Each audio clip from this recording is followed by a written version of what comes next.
All right, hey guys, here's the second part of the video I mentioned in the first one. I want to show you something and I want to make sure that everybody is very, very clear on this. All right, if you go to classwork, there is a correction that I'm making to what I've said earlier as far as when things are due, okay?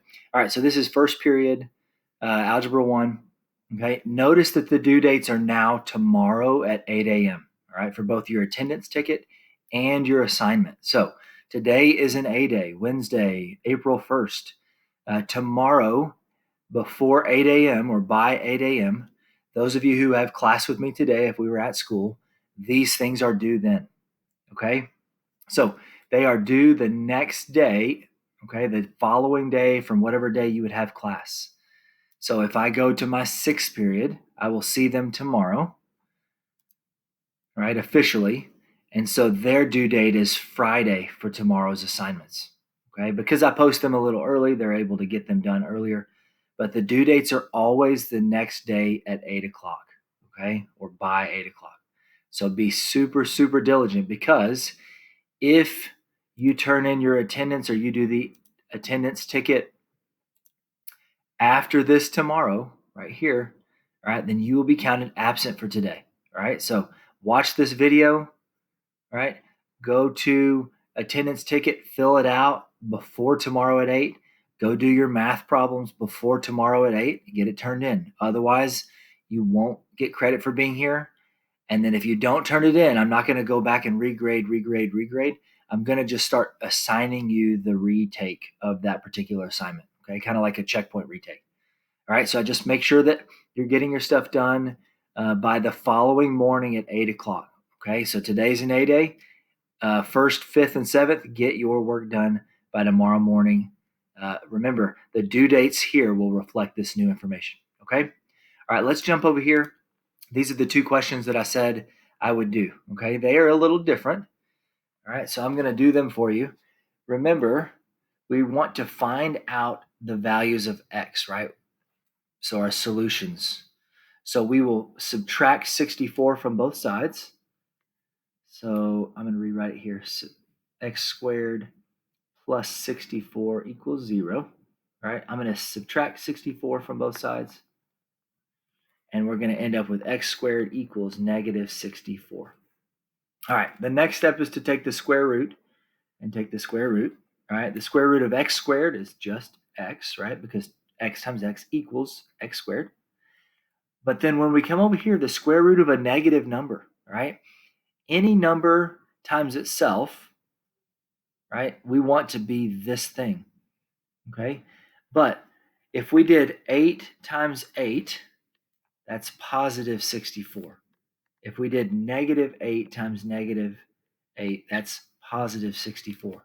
There is no real number solution for this, okay? So if you are taking the square root of a negative number, this is going to be no real solutions, right? And the key here is real, right? We have something called imaginary numbers in our number system. You won't learn about that really until you get to Algebra 2, all right? So for Algebra 1, when you take the square root of a negative number, there is no real answer, right? So we don't have any real solutions here, okay? All right, let's jump over to the next one. And as you can guess, I've waited because this is the exact same kind. All right, so we're going to follow these steps. They're right here. It says first get the squared binomial by itself on one side. Well, that's great. It already is. Yay.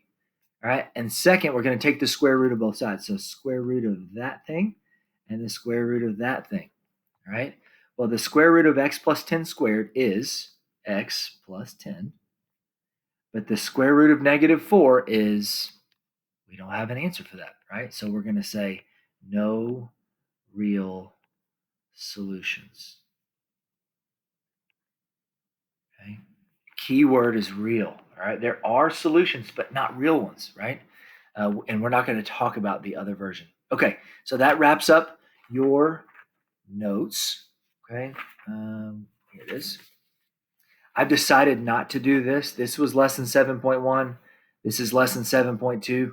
Okay. You can go back and practice these, but I'm not going to do them on a video for you. Okay. All right, remember, this is the lesson. You're welcome to print this out if you have access to a printer. And if not, then you can just copy this stuff down, right? Copy these problems, like right over here. Okay, you can copy this down and then write all this in your binders, right, on notebook paper. But if you're just watching me and not practicing these things, it's going to be really challenging to grasp this concept. Okay.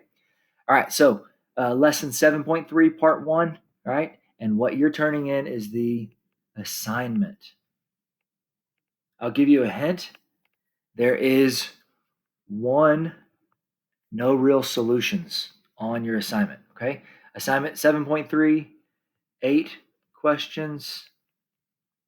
All right. For you A-dayers from today, get it turned in by tomorrow morning. For you B-dayers tomorrow, get it turned in by Friday morning at 8 o'clock.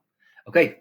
I'm going to stop it here. You guys have a great Wednesday, Thursday, and I will talk to you probably in some form or fashion on Friday. All right. Take care, guys.